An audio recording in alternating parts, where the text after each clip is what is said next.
Conta um Conto apresenta de Alice Munro, O Olho. Narração Marcelo Fávaro.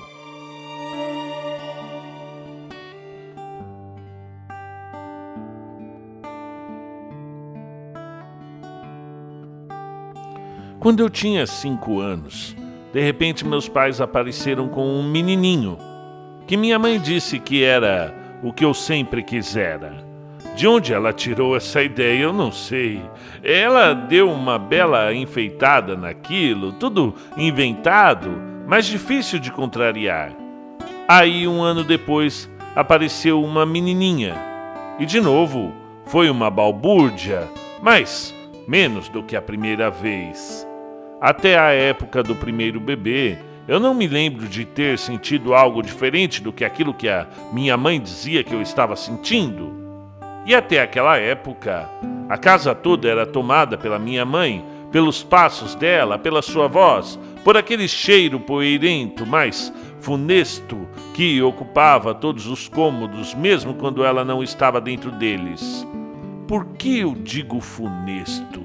Eu não tinha medo, não é que a minha mãe me dissesse exatamente como eu devia me sentir a respeito das coisas. Ela era uma autoridade no assunto, isso nem se questionava. Não só no caso de um irmão mais novo, mas também quanto ao cereal Red River, que me fazia bem de que, portanto, eu devia gostar. E quanto à minha interpretação do quadro que ficava no pé da minha cama, que mostrava Jesus tolerando que as criancinhas viessem até ele. Tolerar significava outra coisa naquele tempo, mas não era nisso que a gente se concentrava. Minha mãe apontava a menininha meio escondida num canto porque queria ir até Jesus, mas era tímida demais para isso. Aquela era eu, minha mãe dizia, e eu achava que era, mas não teria entendido isso sem ela me dizer, e na verdade preferia que não fosse assim. O que me deixava tristíssima mesmo era a Alice do País das Maravilhas, imensa e presa no buraco do coelho. Mas eu ria, porque a minha mãe parecia estar adorando. Mas foi com a chegada do meu irmão e com aquele falatório todo sobre como ele era um tipo de presente para mim, que eu comecei a aceitar o quanto as certezas que minha mãe tinha ao meu respeito diferiam das minhas próprias. Acho que isso tudo estava me preparando para o momento em que a sede veio trabalhar para nós. A minha mãe tinha se recolhido para sabe lá qual território que ela ocupava com os bebês. Sem ela por ali o tempo todo, eu podia pensar no que era verdade e o que não era. Eu já sabia o suficiente para não falar dessas coisas com ninguém. A coisa mais estranha da sede, apesar de não ser muito comentada lá em casa, era que ela era uma celebridade. A nossa cidade tinha uma rádio onde ela tocava violão e cantava o tema de abertura da programação, que ela mesma tinha composto. Olá, olá, olá, todo mundo. E meia hora depois era adeus, adeus, adeus, todo mundo. Entre um ou outro, ela cantava músicas que as pessoas pediam e também algumas que ela mesma escolhia. As pessoas mais sofisticadas da cidade tendiam a rir das músicas dela e da rádio toda, que diziam que era a menor do Canadá. Essas pessoas escutavam uma estação de Toronto que transmitia canções populares da época. 3 Pequenos Peixes e a Mamãe Peixe também, de Jim Hunter, berrando as desesperadas notícias da guerra. Mas as pessoas das fazendas gostavam da rádio local e daquelas canções que a sede cantava. A voz dela era forte e triste, e ela cantava sobre a solidão e a dor. Aboiada na cerca fria de um curral imenso, olhando pela trilha ao fim do dia, é só você em que eu penso. Quase todas as fazendas daquele canto do país tinham sido desmatadas e ocupadas havia coisa de 150 anos. e de quase qualquer casa da fazenda dava para avistar outra casa de fazenda a poucos passos de distância. Ainda assim, as músicas que os fazendeiros queriam ouvir falavam todas de vaqueiros solitários, do encanto e da decepção de lugares distantes, dos crimes horrorosos que faziam criminosos morrerem com o nome da mãe nos lábios, ou o de Deus. Era isso que Sadie cantava com tanto sentimento, num tom de contralto encorpado, mas, trabalhando com a gente, ela era tão cheia de alegria e de confiança.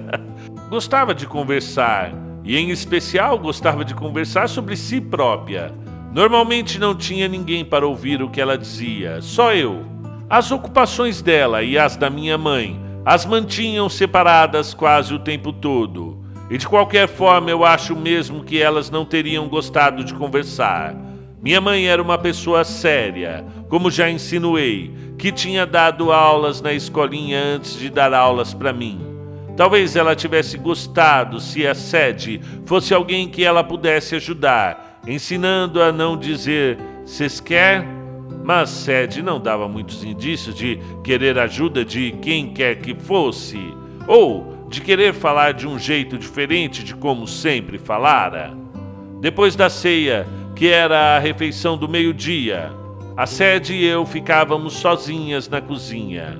Minha mãe aproveitava para tirar uma soneca, e se estivesse num dia de sorte, os bebês dormiam também.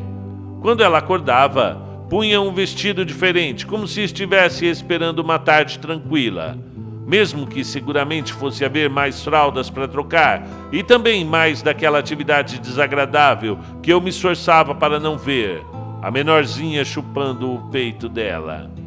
Meu pai também tirava uma soneca, talvez uns 15 minutos na varanda, com o Saturday Evening Post, cobrindo a cara antes de voltar para o celeiro. A Sadie esquentava a água no fogão e lavava a louça, com a minha ajuda e com as persianas baixadas para não deixar entrar o calor.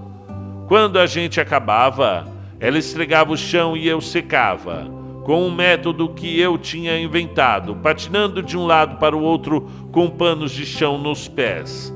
Aí a gente retirava as espirais de papel pega-mosca amarelo e grudento e que tinham sido colocadas depois do café da manhã e que àquela altura já estavam pesadas, cheias de moscas pretas mortas ou que zumbiam quase mortas, e pendurava as espirais novinhas, que estariam cheias das recém-mortas na hora do jantar. Tudo isso enquanto a Sadie me falava da vida dela. Nessa época eu não conseguia julgar com facilidade a idade dos outros. As pessoas eram crianças ou adultas, e eu achava que ela era adulta. Talvez ela tivesse 16, talvez 18 ou 20 anos. Fosse qual fosse sua idade, ela anunciou mais de uma vez que não estava com pressa de se casar. Frequentava bailes todo o fim de semana, mas ia sozinha. Sozinha e só para si, dizia. Ela me falou dos salões de baile. Tinha um na cidade, perto da rua principal, onde ficava a pista de curling no inverno. Você pagava um dime por uma dança, aí subia e dançava numa plataforma com as pessoas te encarando em volta. Mas não que ela se incomodasse com isso. Ela sempre gostava de pagar, e ela mesma o seu dime, para não ficar em dívida. Mas às vezes o sujeito chegava antes dela. Ele perguntava se ela queria dançar, e a primeira coisa que ela dizia era: "E você, sabe? Você sabe dançar?" Ela perguntava seca. Aí ele dava uma olhada esquisita para ela e dizia que sim, como quem quer dizer: "Senão, por que eu estaria aqui?" E no fim, o que ela chamava de dança era, em geral, um arrasta-pé com aquelas mãozonas carnudas agarrando a Sadie. Às vezes ela simplesmente deixava o sujeito ali perdido e saía dançando sozinha, que era o que ela gostava mesmo de fazer, afinal. Ela terminava a dança, que já estava paga, e se o camarada que pegava o dinheiro reclamasse e quisesse obrigá-la a pagar por dois, quando ela era uma só, ela dizia para ele parar com isso. Eles podiam ficar todos rindo dela, dançando sozinha se quisessem. Outro salão de baile ficava logo na saída da cidade, na estrada. Lá você pagava na porta, e não era por uma dança, mas pela noite toda. O nome do lugar era Royal Tea. Ela também pagava sozinha ali. Normalmente tinha uma classe melhor de dançarinos, mas mesmo assim ela tentava dar uma olhada para ver como eles se viravam antes de deixar que a tirassem para dançar. Em geral, eram os sujeitos da cidade, enquanto que os do outro salão eram mais country, com passos melhores os da cidade. Mas não era sempre com os passos que você tinha que se preocupar. Era com onde eles queriam segurar. Às vezes ela tinha que mandar eles pastarem e dizer o que ia fazer com eles se não parassem com aquilo. Ela deixava bem claro que tinha ido ali para dançar e tinha pagado ela mesma. Além de tudo, ela sabia onde acertar uma boa pancada. Aquilo deixava eles bem certinhos. Às vezes eram bons de dança e ela conseguia se divertir. Aí, quando tocava a última dança, ela corria direto para casa. Ela não era como as outras, dizia. Ela não queria ser fisgada. Fisgada. Quando ela dizia isso, eu via um anzol imenso descendo com umas criaturinhas malvadas na ponta, te enganchando de um jeito que você nunca mais poderia sair. A Sadie deve ter visto algo assim no meu rosto, porque disse para eu não ficar com medo. Você não. Precisa ter medo de nada nesse mundo? Só se cuide. Você e a Sadie vivem conversando, minha mãe disse. Eu sabia que viria alguma coisa que merecia cuidado, mas não sabia o quê. Você gosta dela, né? Eu disse que sim. Bom, claro que gosto, eu também gosto. Eu torci para aquilo ter acabado. E por um momento pensei que tinha mesmo. Aí, você e eu não ficamos muito juntas agora que a gente teve os nenês. Eles não deixam muito tempo pra gente, né? Mas a gente ama os nenês, né? Eu disse logo que sim. E ela disse, de verdade? Ela não ia parar se eu não dissesse de verdade. Então eu disse, minha mãe queria muito alguma coisa. Será que eram boas amigas? Mulheres que jogavam bridge e tinham maridos que iam trabalhar de terno com colete? Não exatamente, e nem adiantava esperar por isso mesmo. Será que era eu como eu era antigamente? Com os cachinhos no cabelo, que eu não me incomodava de ficar bem quietinho enquanto ela ajeitava? Ou o catecismo que eu fazia direitinho? Ela não tinha mais tempo para cuidar dessas coisas agora. E uma parte de mim estava ficando traiçoeira, embora ela não soubesse por quê. E eu também não sabia. Eu não tinha feito amigos na cidade, na catequese. Em vez disso, eu idolatrava a Sadie. Ouvi minha mãe dizer para o meu pai, ela idolatra a Sadie. Meu pai disse que a Sadie era um presente de Deus. O que isso queria dizer? Ele parecia animado, talvez quisesse dizer que não ia defender nenhuma nem a outra. Eu queria que a gente tivesse calçadas decentes para ela, dizia minha mãe. Talvez se a gente tivesse calçadas decentes para ela aprendesse a patinar e fizesse uns amigos. Eu queria mesmo ter patins, mas agora sem saber por quê, eu sabia que nunca ia admitir que queria. Aí minha mãe disse alguma coisa sobre ficar melhor quando as aulas começassem. Algo sobre eu ficar melhor, ou algo a respeito da Sadie que ia ficar melhor. Eu não queria ouvir. A Sadie estava me ensinando umas músicas dela e eu sabia que eu não cantava muito bem. Eu torcia para aquilo não ser o que tinha que ficar melhor ou acabar. Eu não queria de verdade que aquilo acabasse. Meu pai não tinha muito para dizer. Eu era problema da minha mãe, a não ser mais tarde, quando acabei ficando bem boca suja e tinha de ficar de castigo.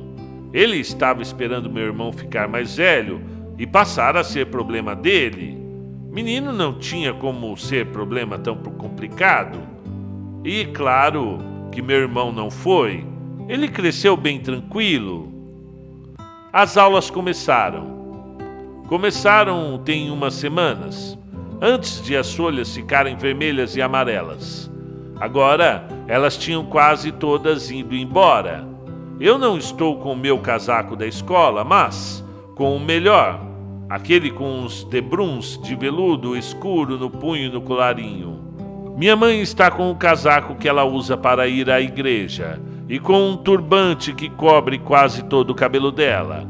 Minha mãe está dirigindo para sabe lá onde é que nós estamos indo. Ela não dirige muito e sua direção é sempre mais solene, no entanto, mais incerta do que a do meu pai. Ela buzina em tudo quanto é esquina. Isso, ela diz, mas leva um tempo para colocar o carro na vaga. Então chegamos. Aparentemente a voz dela quer ser encorajadora.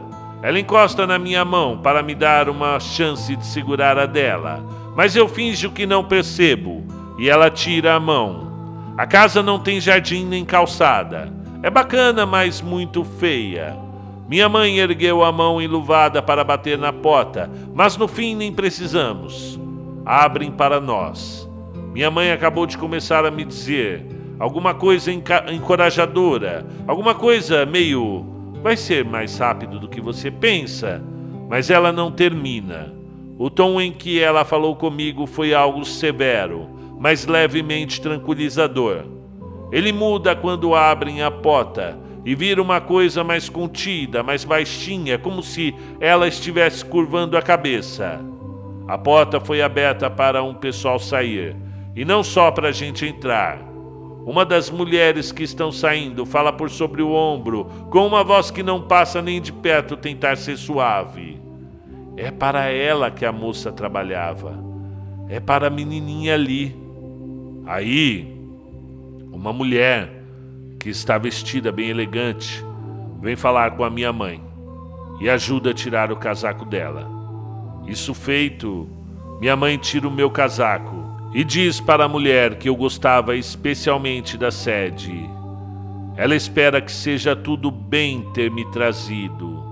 Ah, coitadinha, a mulher diz, e a minha mãe encosta de levinho em mim para me fazer dizer oi.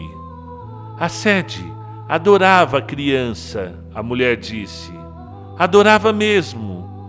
Eu percebo que tem mais duas crianças ali, meninos. Eu conheço os meninos da escola, sendo um deles da primeira série comigo e o outro mais velho. Eles estão espiando lá de onde provavelmente é a cozinha.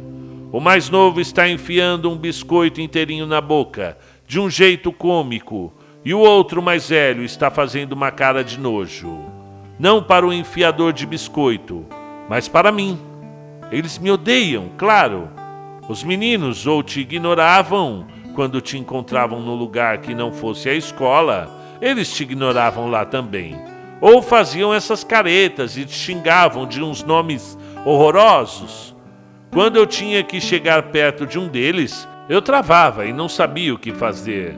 Claro que era diferente quando tinha gente adulta por perto. Esses meninos ficaram quietos, mas eu me sentia um pouquinho mal, até alguém puxar os dois para dentro da cozinha. E aí eu me dei conta da voz especialmente delicada e interessada da minha mãe, mais educada até que a da porta-voz com quem ela estava falando. E pensei que talvez a careta tivesse sido para ela. Às vezes, as pessoas imitavam a voz dela quando ela ia me chamar na escola. A mulher com quem ela estava falando e que parecia ser a encarregada de tudo ali, estava levando a gente para uma parte da sala, onde um homem e uma mulher estavam sentados num sofá, com cara de quem não estava entendendo bem por que estava ali. Minha mãe se abaixou e falou com eles de um jeito muito respeitoso e me apontou para os dois. Ela gostava demais da sede, ela disse. Eu sabia que era para eu dizer alguma coisa nessa hora, mas antes que eu conseguisse, a mulher sentada ali explodiu num urro. Ela não olhou para nenhuma de nós duas, e o som que ela fazia parecia o som que você faz quando algum animal te morde ou te rói. Ela batia nos braços como se estivesse tentando se livrar daquela coisa, mas a coisa não ia embora. Ela olhava para minha mãe, como se a minha mãe fosse a pessoa que tinha que fazer alguma coisa para resolver aquilo. O velho disse para ela se acalmar. Está sendo muito duro para ela, disse a mulher que estava conduzindo a gente. Ela não sabe o que está dizendo. Ela se curvou ainda mais e disse: ai, ai, ai, você vai assustar a menininha. Vai assustar a menininha, o velho disse obediente. Quando ele terminou de dizer isso, a mulher não estava mais fazendo aquele barulho e dava tapinhas nos braços arranhados como se não soubesse o que tinha acontecido com eles. E minha mãe disse: coitada. E também, filha única, disse a guia. Para mim ela disse: não se incomode. Eu estava incomodada, mas não com os urros. Eu sabia que a Sede estava em algum lugar e eu não queria vê-la. Minha mãe não tinha chegado a dizer de fato que eu ia ter que ver, mas também não tinha dito que não. A Sede... Bem, a Sede tinha morrido. Voltando do salão de bailes do Royal Tea, tinha sido atropelada por um carro naquela estradinha de pedra entre o estacionamento lá do salão e o começo da calçada de verdade da cidade. Ela devia estar correndo como sempre e com certeza achou que dava para os carros verem que ela estava ali ou que ela tinha tanto direito de estar ali quanto eles. E talvez o carro atrás dela tenha dado uma guinada, ou talvez ela não estivesse bem onde achava que estava, mas ela foi pega por trás. O carro que a atropelou estava saindo da frente do carro que vinha de trás. E esse segundo carro estava tentando fazer o primeiro entrar numa rua da cidade. O pessoal tinha bebido no salão e apesar de não ter bebida à venda lá dentro, e sempre tinha gente buzinando e gritando e saindo rápido demais quando a dançaria acabava, a sede apressada, sem nem ter farol, e agir como se os outros é que tivessem que sair da frente dela. Uma menina sem namorado indo nos bailes a pé, disse a mulher que continuava sendo simpática com a minha mãe. Ela falou bem baixinho, e minha mãe murmurou alguma coisa lamentosa. Era pedir para alguma coisa dar errado. A mulher simpática disse mais baixo ainda. Eu tinha ouvido umas conversas em casa que não tinha entendido. Minha mãe queria que fizessem alguma coisa que possivelmente tinha a ver com a Sede e o carro que atropelou. Mas meu pai disse para ela deixar de lado. A gente não tem nada que se meter nas coisas da cidade, ele disse. Eu nem tentei entender isso tudo, porque estava tentando nem pensar na Sede, muito menos no fato dela estar morta. Quando eu percebi que a gente estava indo para a casa da Sede, eu não quis ir. Eu quis não ir, mas não vi jeito de escapar, a não ser me comportando de um jeito imensamente feio. Agora, depois do ataque da mulher, parecia que a gente podia dar meia volta e ir para casa. Eu nunca ia ter que admitir a verdade. E a verdade era que eu me mordia de medo de qualquer cadáver. Bem quando pensei que isso podia ser possível, ouvi minha mãe e a mulher, com quem agora ela parecia estar tramando alguma coisa, falarem do pior de tudo: ver a Sede. Sim, minha mãe estava dizendo. Claro, a gente tem que ver a Sede. Sede morta. Eu tinha ficado com os olhos bem abaixadinhos, vendo quase nada além daqueles dois meninos que mal eram mais altos que eu e os velhos que estavam sentados. Mas Agora minha mãe estava me levando pela mão em outra direção. Tinha um caixão na sala o tempo todo, mas eu estava achando que era outra coisa. Por causa da minha falta de experiência, eu não sabia exatamente a cara de uma coisa dessas. Uma prateleira de acomodar flores. Aquele objeto de que a gente estava se aproximando podia ser um piano, não sei, um piano fechado, talvez. Talvez as pessoas que estavam em volta tivessem dado algum jeito de disfarçar o tamanho e o formato e a função real daquilo, mas as pessoas agora estavam respeitosamente abrindo caminho. E minha mãe falou com uma nova voz, muito baixinha. Agora vem, ela me disse. E a delicadeza dela me soou odiosa, triunfante. Ela se abaixou para olhar o meu rosto, e isso, eu tinha certeza, era para evitar que eu fizesse exatamente o que tinha acabado de me ocorrer, ficar com os olhos bem apertados. Aí ela desviou o olhar de mim, mas ficou com uma mão bem presa na sua. Eu acabei conseguindo abaixar as pálpebras assim que ela tirou os olhos de mim, mas não fechei até o fim, por medo de tropeçar, ou de que alguém me empurrasse bem para onde eu não queria ir. Pude ver só um borrão das flores rígidas e o brilho da madeira envernizada. E aí eu ouvi minha mãe fungando e senti que ela se afastava. A bolsa dela se abriu com um estalo. Ela tinha que pôr a mão lá dentro. Então me soltou um pouco e eu consegui me libertar. Ela estava chorando. Foi ela ter que cuidar das lágrimas e da fungadeira que me deixou escapar. Olhei bem para o caixão e vi a Sadie. O acidente tinha poupado o pescoço e o rosto dela, mas eu não vi tudo isso de uma vez só.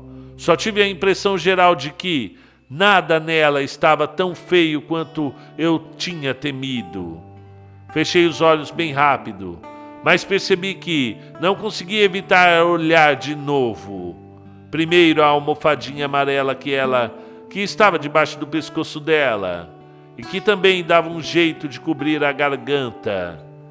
E que o queixo e a bochecha que eu podia ver com facilidade. O truque era ver um pouquinho dela depressa, aí voltar para a almofada, e na próxima vez dar conta de mais um pouquinho que não desse medo. E aí era a Sadie.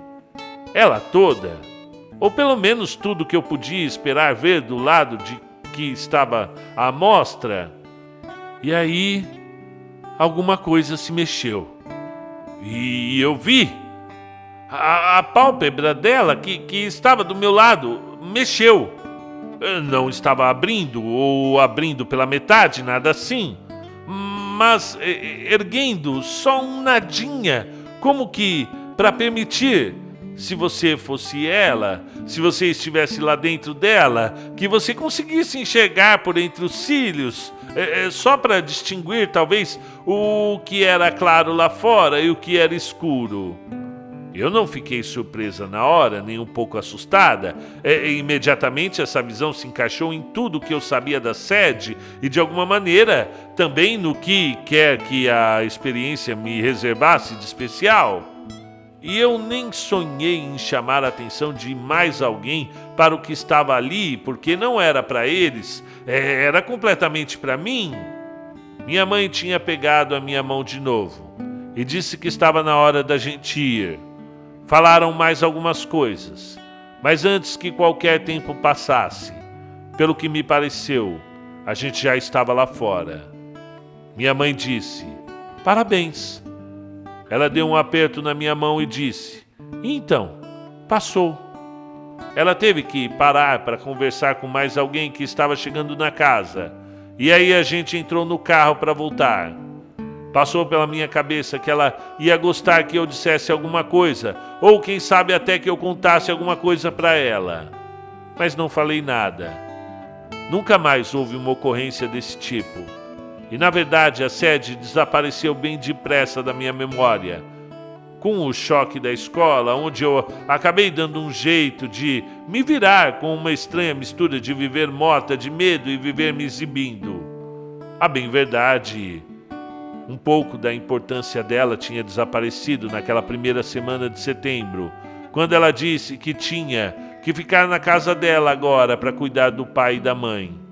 Então, ela não ia mais trabalhar para nós. E aí minha mãe descobriu que ela estava trabalhando na loja de laticínios. Mas, mesmo assim, por bastante tempo, quando eu pensava nela, eu nunca questionava o que eu achava que me tinha sido revelado. Bem depois disso, quando eu não estava mais nada interessado em feitos sobrenaturais, eu ainda mantinha em mente que uma coisa daquelas tinha acontecido. Só que eu simplesmente acreditava. Como você pode acreditar e, na verdade, até lembrar que um dia teve dentes de leite, desaparecidos hoje, claro, mas mesmo assim reais? Até que um dia quando eu talvez já tivesse na adolescência, eu soube como que com um buraco esquisito nas entranhas, que agora já não acreditava mais. Fim do conto, de Alice Munro. Tradução de Caetano W. Galindo. 40 anos, é tradutor e professor da Faculdade de Letras da Universidade Federal do Paraná. E Alice Munro nasceu no Canadá, tem 87 anos e é Prêmio Nobel da Literatura de 2013. Isso é muito importante porque veio recolocar o conto, que é o nosso gênero aqui de maior apreciação, como muitas vezes ele é esquecido e desprezado em relação aos grandes romances longos, e agora com esse Prêmio Nobel dela de 2013, coloca novamente esse gênero tão apreciado em lugar de destaque. Ela mesma fala, numa entrevista aqui, do Homo Literatus, né, presente aqui nesse site, que foi algo magnífico para mim, algo magnífico para o conto, ok? Quando questionada se o prêmio traria novos leitores para sua obra, ela afirmou que esperava que sim, né? Eu espero que isso não aconteça apenas a mim, mas ao conto em geral, porque muitas vezes é desconsiderado como algo que as pessoas escrevem antes delas escreverem o primeiro romance. E eu gostaria que ganhasse o seu lugar de destaque sem nenhuma corda a amarrá-lo. O conto a gente sabe que é um dos gêneros mais antigos, desde as 1001 Noites, com as lendas antigas até anteriormente até a invenção da escrita, né, tendo evoluindo ao longo dos séculos para as formas mais diversas, né? É um gênero muito difícil de caracterizar ou catalogar numa corrente literária ou numa escola literária. O conto é uma ótima porta de entrada para a literatura. Muitas pessoas que me perguntam, por onde eu começo? Eu estou querendo começar a ler mais, porque em face dessa onda que está ocorrendo no mundo, do anti-intelectualismo, as pessoas estão se assustando, porque elas estão percebendo cada vez mais que não, eu não sou assim. Essa coisa que está rolando aí, né, de pessoas que a gente vê todo dia no jornal uma besteira diferente a cada momento, né?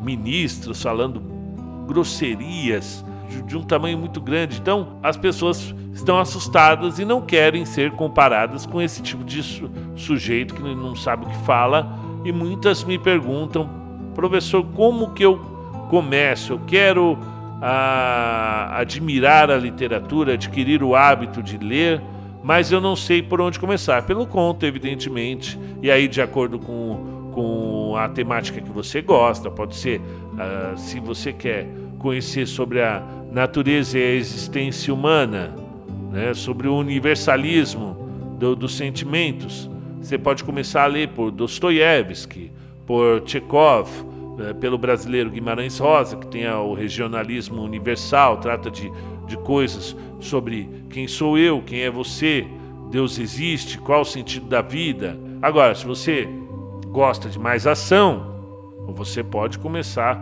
pelo Edgar Allan Poe, com os contos do detetive, do Pan. Você pode ir para Arthur Conan Doyle, com os contos de Sherlock Holmes. Se você gosta mais de terror, horror, você vai para H.P. Lovecraft. Você vai para a Mary Shelley, tem contos incríveis também que tratam dessa coisa da existência humana, da solidão, do abandono. Então, quem gosta de ficção científica, tem o Isaac Asimov, tem o Arthur Clarke. É tudo uma questão de gosto por esse gênero incrível, ok? Um grande abraço a todos e até mais.